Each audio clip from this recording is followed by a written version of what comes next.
Bonjour, aujourd'hui nous allons faire la gardienne de taureau. Alors il vous faut bien sûr du taureau, la marinade que j'ai commencé à faire, c'est-à-dire j'ai coupé tous les légumes, des carottes, des oignons, du verre de poireau, un bouquet garni avec du thym, du laurier, du céleri, de l'ail en chemise que j'ai écrasé. Après, je vais y mettre mon taureau à mariner pendant 24 heures. Voilà, dans mes légumes. Alors je vais y rajouter des olives de nos oliviers, faites maison bien sûr. Voilà.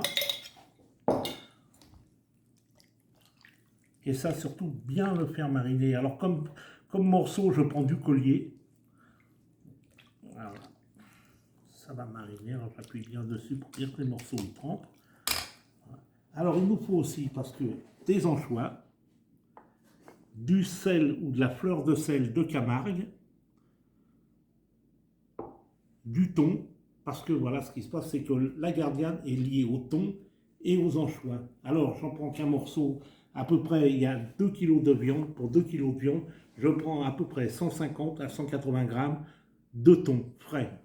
Le reste du thon, bien sûr, on va le manger ce soir avec une sauce gribiche ou une bonne petite sauce tartare. De l'huile d'olive pour la gardienne, de la farine pour la liaison. Comme légumes, nous allons prendre du riz de Camargue. Pendant la cuisson, je vais y rajouter 1 à 2 tomates. Le chocolat, c'est pour remplacer le sang, parce qu'avant on liait la gardienne au sang, mais le sang maintenant s'est défendu et aux abattoirs ils ne le gardent plus, donc on prend du chocolat pour lier.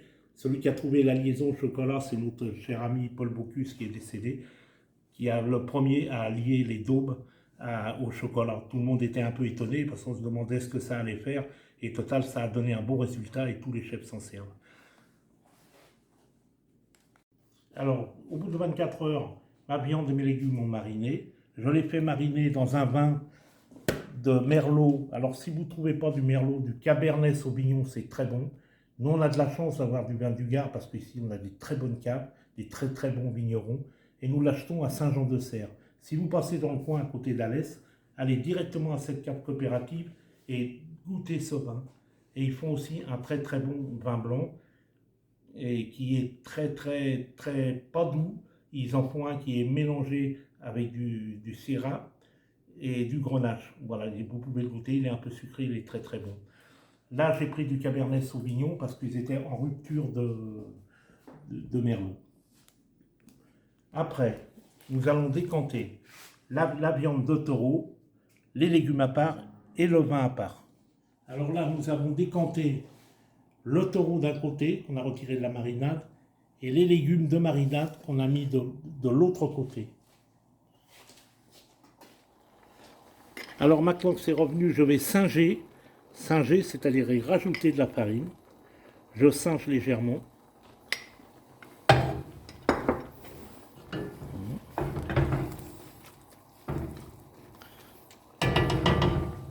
Et je vais pincer. Pincer, c'est l'action de mettre au four.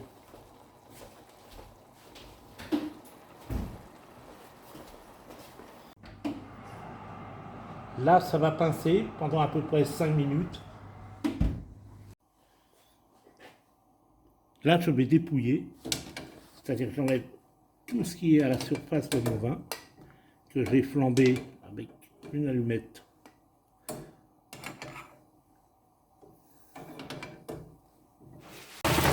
Alors là, je vais faire revenir les légumes.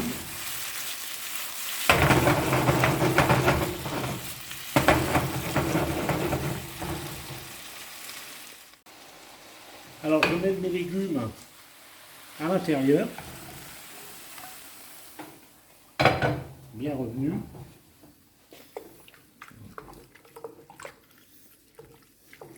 Je mélange un peu parce que quand on pince,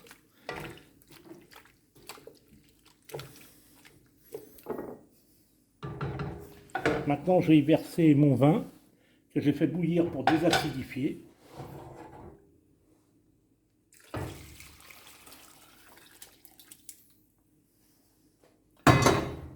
Je vais légèrement ça. Maintenant, je vais saler avec l'anchois. Voilà, je sale avec mes filets d'anchois. L'huile, bien sûr.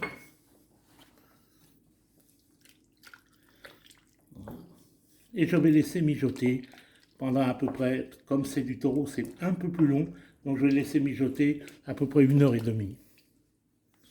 Alors là, je vais vous expliquer. Je vais mettre un petit peu de farine déliée avec de l'eau autour de la marmite. Voilà, dans ma marmite à fond. Et je vais y mettre le couvercle. C'est ce qu'on appelle un joint en cuisine. C'est ce que faisaient les anciens. À l'intérieur, vous l'avez remarqué, j'ai mis une tomate. Mais la tomate est facultative, mais je mets toujours une tomate parce que ça donne quand même un tout petit goût. Et là, je mets mon couvercle, j'appuie légèrement dessus. Vous voyez, ça passe. Je passe mon doigt et j'ai fait un joint. Ça fait comme une cocotte minute, sans soupape. Parce que c'est pas la peine d'avoir une soupape, étant donné que la vapeur va me percer un tout petit peu le côté de la pâte où la chaleur va faire passer la vapeur. Voilà, c'est ce qu'on appelle après, quand vous allez manger en famille et tout ça, ils mettaient la grosse marmite sur la table. Bien sûr, c'était fait au feu de bois à la cheminée. Et on disait, qu'est-ce qu'on va faire? On va casser la croûte. Et on cassait la croûte qui est autour et on mangeait nos gardiens. Là, je vais vous montrer, vous voyez, la vapeur qui sort que d'un côté de la marmite. Alors, pour vous rappeler les ingrédients de la recette, on vous les a marqués sur un panneau. Voilà. Donc, vous pouvez lire en même temps que je vais vous expliquer. Si on met du thon et des anchois dans la gardienne, c'est qu'il y a une raison. On ne sait pas si c'est une légende, mais je pense que c'est pas une légende, que c'est plutôt vrai, parce que plusieurs manadiers me l'ont dit. La gardienne, c'était une grande fête qu'on faisait en septembre, où le manadier apportait un morceau de taureau, le vigneron apportait le vin, les maraîchers, les gens qui avaient des petits jardins, qui n'avaient pas grand-chose, ils amenaient les légumes. Le pêcheur, il ne savait pas quoi amener, donc c'était la saison du thon, il amenait du thon. Et les mamés apportaient les anchois qu'ils avaient mis au sel l'année d'avant. Et on mélangeait toute la recette, et après, on mangeait tous ensemble. Et il y avait les gens qui avaient les olives, comme tout le monde avait des oliviers, ils faisaient les olives noires l'année d'avant, et ils apportaient les olives, et on mélangeait tout dans la gardienne. Voilà, maintenant je vais la gardienne de croûte. Je casse la croûte. Voilà. Voilà. Alors, je vais y mettre du muscat de Lunel à l'intérieur. Voilà, parce que Lunel fait partie de la Camargue. C'est là que maintenant, comme je vous disais tout à l'heure, je vais y mettre 2 morceaux de sucre pour l'acidité.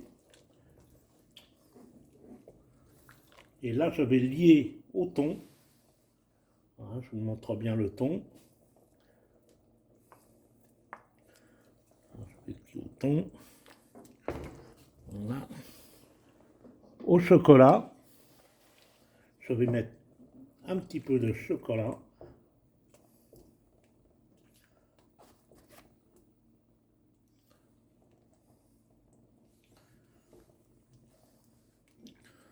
Et je vais lier à l'allemande. L'allemande, je l'ai dit sur les autres recettes, c'est de l'huile mélangée avec de la farine.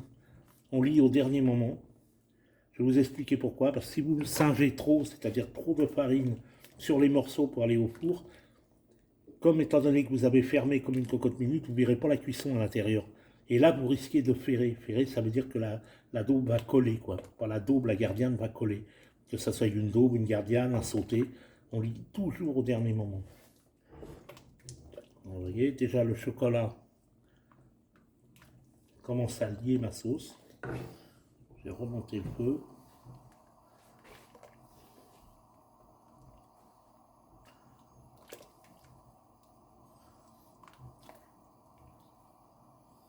Je vais mettre l'allemand dedans. Pour très peu de temps. Voilà, donc vous liez doucement, hein. Faut pas lier comme un imbécile, tout verser d'un coup. Parce que là, votre recette est complètement ratée.